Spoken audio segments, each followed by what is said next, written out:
வணக்கம் moneysoftdevelopers.com வெப்சைட்டுக்காக நான் மணிகண்டன். இந்த வீடியோவில் அட்வான்ஸ் எக்ஸல் பார்ட் 14 கன்சாலிடேஷன் பார்க்க போகிறோம். எக்ஸலில் ஆல்ரெடி இருக்க ஃபைல் மார்க் ஷீட் 1 அப்படின்ற ஃபைலை நான் ஓப்பன் பண்ணிக்கிறேன். இதில் சைக்கிள் 1, சைக்கிள் 2, சைக்கிள் 3 அப்படின்ற ஃபைல், அது இல்லாமல் ஆவரேஜ் அப்படின்ற ஒரு 4 சீட் இருக்குது.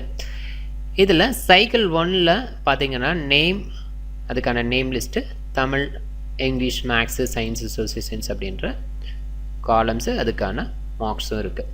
ஓகே, அதே மாதிரி சைக்கிள் 2ல இருக்குது, சைக்கிள் 3லையும் இருக்குது. இதில் பார்த்தீங்கன்னா சைக்கிள் 1ல் இருக்க நேம் லிஸ்ட்டும் சைக்கிள் 2ல் இருக்க நேம் லிஸ்ட்டு, சைக்கிள் 3ல் இருக்க நேம் லிஸ்ட்டு எல்லாமே ஒன்று தான், எக்ஸப்ட் மார்க்கை தவிர. ஸோ மார்க் மட்டும் சைக்கிள் 1ல் அவங்க எவ்வளோ வாங்கியிருக்காங்க, அதே மாதிரி சைக்கிள் 2ல் எவ்வளோ வாங்கியிருக்காங்க, சைக்கிள் 3ல் எவ்வளோ வாங்கியிருக்காங்க மாதிரி டேட்டா இருக்குது. ஓகே, ஸோ இந்த கன்சாலிடேஷனில் நாம் என்ன பார்க்க போகிறோம் அப்படின்னு பார்த்தீங்கன்னா, இந்த சைக்கிள் 1, சைக்கிள் 2 இந்த 3 சீட்டில் இருக்கிறத மேட்ச் பண்ணி நமக்கு ஆவரேஜ் கண்டுபிடிக்கிறதுக்காக நம்ம இந்த ஆவரேஜ் யூஸ் பண்ணுறோம். ஸோ ஜென்ரலாக கன்சாலிடேஷன் வந்து பார்த்திங்கன்னா டிஃப்ரெண்ட் டேட்டாவை மேட்ச் பண்ணி டிஃப்ரெண்ட் ஃபங்க்ஷன்ஸ் அப்ளை பண்ணுறதுக்காக நம்ம கன்சாலிடேஷன் யூஸ் பண்ணுறோம். ஓகே, இங்கே எப்படி கன்சாலிடேட் யூஸ் பண்ணுறதை இப்போ பார்க்கலாம். எந்த இடத்துல உங்களுக்கு ஆவரேஜ் வேணும் அப்படின்றத மவுஸ் கிளிக் பண்ணிக்கோங்க. டேட்டாவில் கன்சாலிடேஷனில் இங்கே ரெஃபரன்ஸ் கிளிக் பண்ணிக்கோங்க. சைக்கிள் 1ல் B2லேருந்து F8 வரைக்கும் இருக்க டேட்டாவை செலக்ட் பண்ணணும். செலக்ட் பண்ணிங்கன்னா இந்த டேட்டா ஆட். சைக்கிள் 2ல் சேம் டேட்டா தான், ஆனால் சீட்டு மட்டும் வேறு. இப்போ சைக்கிள் 2ல் B2லேருந்து F8. ஸோ இதே சேம் டேட்டா சைக்கிள் 3லையும் ஜஸ்ட் ஆட் பண்ணிக்கோங்க. ஓகே கொடுங்க, உங்களுக்கு சம் கிடச்சிருக்கு. ஸோ நம்ம கன்சல்டேட் பண்ணும்போது இங்கே நோட் பண்ணணும், ஃபங்க்ஷன் வந்துட்டு நமக்கு ஆவரேஜ் வேணும். ஸோ அதனால் ஆவரேஜ் கொடுத்துட்டு ஓகே கொடுத்தீங்கன்னா இந்த 3 டேட்டாவோட ஆவரேஜ் நமக்கு ஈஸியாக கிடச்சிரும்.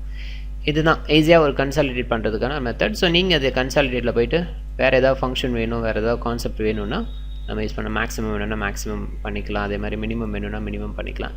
நமக்கு ஆவரேஜ் வேணுங்கிறனால நம்ம ஆவரேஜ் டேட்டாவை எடுத்துக்கலாம். இந்த டேட்டாவில் ஆவரேஜ் பார்த்தீங்கன்னா ஸோ 74.33 அப்படின்றது எப்படி இந்த இது கால்குலேஷன் நடக்குது அப்படின்னு சொல்லி பார்த்தீங்கன்னா, சைக்கிள் 1ஓட ஃபஸ்ட்டு டேட்டா 38, சைக்கிள் 2ஓட ஃபஸ்ட்டு டேட்டா 87, சைக்கிள் 3ஓட ஃபஸ்ட்டு டேட்டா 98. இந்த 3ஐயும் ஆட் பண்ணி ஆவரேஜ் கண்டுபிடிச்சி தான் இந்த வேல்யூ நடக்குது.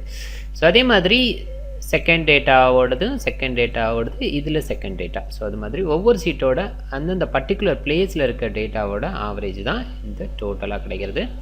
ஸோ இப்படி தான் நம்ம கால்குலேட்.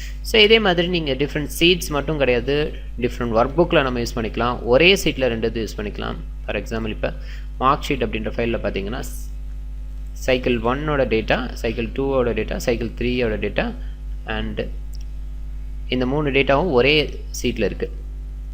இதில் இப்போ நான் என்ன பண்ண போகிறேன், இந்த ஆவரேஜை இந்த 3 டேட்டாவை எப்படி மேட்ச் பண்ணி கண்டுபிடிக்கிறேன் அப்படின்னு சொல்லி பார்ப்போம். ஒரே ஷீட்டில் இருக்குது, முன்னாடி வந்து டிஃப்ரெண்ட் சீட்டில் இருந்தது, அதை கண்டுபிடிச்சோம். இப்போ ஒரே சீட்டில் இருக்குது, இதை எப்படி கண்டுபிடிக்கிறோம் அப்படின்னு சொல்லி பார்க்கலாம். ஸோ எங்கே வேணுமோ அந்த இடத்துல மவுஸை கிளிக் பண்ணிவிட்டு கன்சாலிடேட் கிளிக் பண்ணுங்கள்.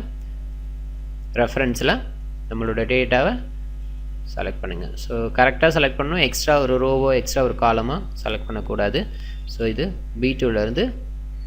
B3லேருந்து F9 வரைக்கும் ஆட். ஸோ நெக்ஸ்ட் டேட்டா வந்துட்டு 13லேருந்து F19 வரைக்கும் ஆடு. ஸோ நெக்ஸ்ட் டேட்டா B23லேருந்து F29 வரைக்கும் ஆடு. ஜஸ்ட் ஓகே கொடுங்க. இப்போ உங்களுக்கு அதுக்கான டீட்டெயில் கிடைக்குது. ஸோ இங்கேயும் ஆவரேஜ் எல்லாமே சம் இருக்குது. ஸோ நீங்கள் ஆவரேஜ் செலக்ட் பண்ணிட்டு ஓகே கொடுத்தீங்க, உங்களுக்கு ஆவரேஜ் கிடைக்கும். ஓகே, டிஃப்ரெண்ட் கான்செப்ட் யூஸ் பண்ணி கன்சாலிடேட் ஃபங்க்ஷன் ஒர்க் பண்ணி பாருங்கள். வேறு ஏதாவது நோட்ஸு டீட்டெயில் தெரிஞ்சுக்கணுன்னா moneysoftdevelopers.com வெப்சைட்டை பாருங்கள். மிக்க நன்றி.